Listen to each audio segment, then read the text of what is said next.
You guys are a lively bunch early in the morning. All right, guys, go ahead. All right. So, Mike, so far, what are common themes that you like that you're seeing in the tour duty, and what are maybe a couple things collectively you want to see guys still improve on? You know, I mean, it's a daily process, and we talk a lot about not only what we're doing, but just equally as important as how we're doing it, and being able to get the right mindset, the right approach.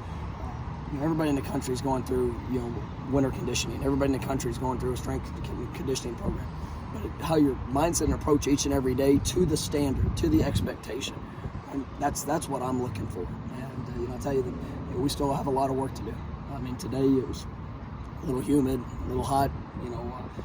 Don't know if we responded in the way that I'd like to see us respond, but it's still early in our process. And so all we can do is respond to what we show and who we are, and continue to get better. We see the different colored jerseys. What do they mean for the players as they earn them? As we go through that, we grade everything that we do. Everybody can talk about an expectation and what they want to be, but we get an opportunity to film everything that we do. We get a chance to see body language, response, all those things throughout the workouts, and so we put people in jerseys accordingly. So you'll go back and rewatch film of how the guys work out? Absolutely. So the jersey is something they change on a per workout basis, per day basis? Yes, sir. And that's how we're graded. Every day, every game, every opportunity you get, you're going to be evaluated by what you do and obviously what you put on film. And so there's guys that are doing an exceptional job, performing at a very high level, and there's guys that have are missing out on some of the minimum expectations of what we're going to do. And so everybody's going to be held accountable for our actions. All we can do is respond and get better. Coach, one of the goals for this, I'm sure, is for leaders to emerge. So far, you've had a few weeks. Who are some of the guys that are jumping out of you? Right now, it's for leadership to emerge. We've got to have consistent actions.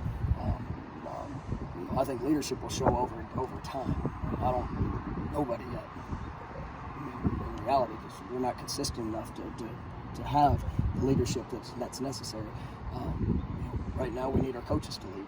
I need to lead. I need to go out there every day when I step in that building and make sure that my standard and my work and my detail, everything that I'm doing, is to an elite level, because that's what I want these kids to do. And as they can continue to put that performance over and over again, then we'll have a chance. But I'm excited about the group. We've got a really good group of young men I get to coach. I'm honored for the opportunity to coach them. But we've got work to do, and obviously it's a daily process for our growth.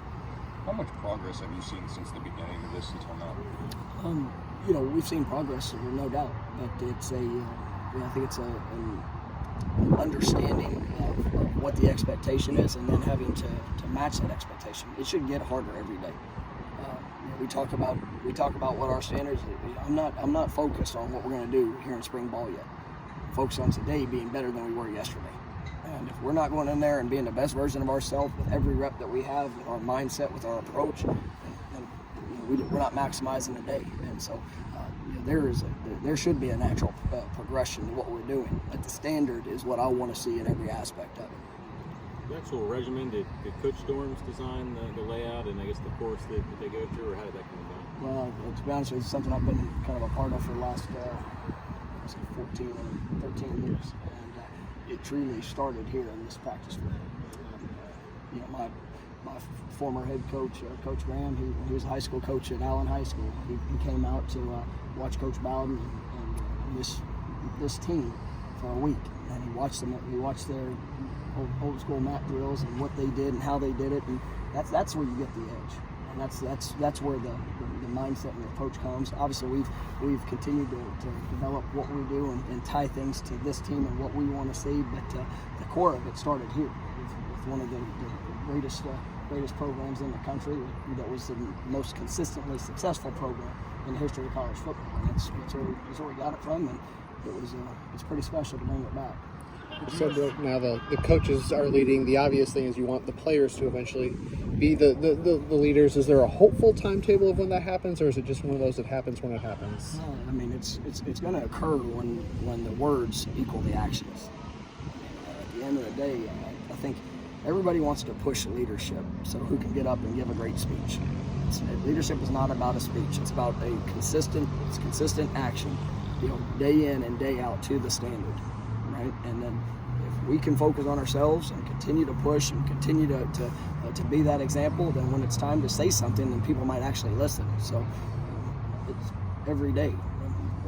If I can come out and be a leader to the best of my ability, and these young men get a chance to see that, then I probably have a better chance for them to respond the way that's necessary for us to be successful. But it's the same that goes for each and every one of them. You guys actually have to coach up the managers on how to do what they do? There's managers is my favorite group in the league. Our pitchers working pretty good on those mats, right?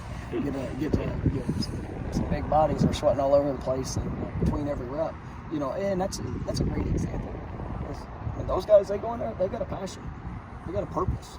They're trying to help do their job to help this football team move forward. That's what everybody involved in is important.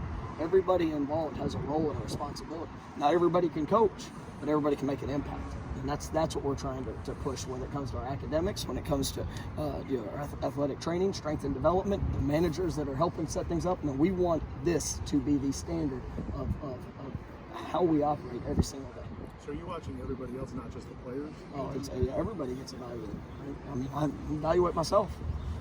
Every day when I get done, I think of the areas that I can be more consistent, that I can be better. The coaches, there's some things today that we have to be better as a coaching staff with, and in our instruction, how we're leading players, the tempo of how we're operating. It's all part of our process, and it always has to improve.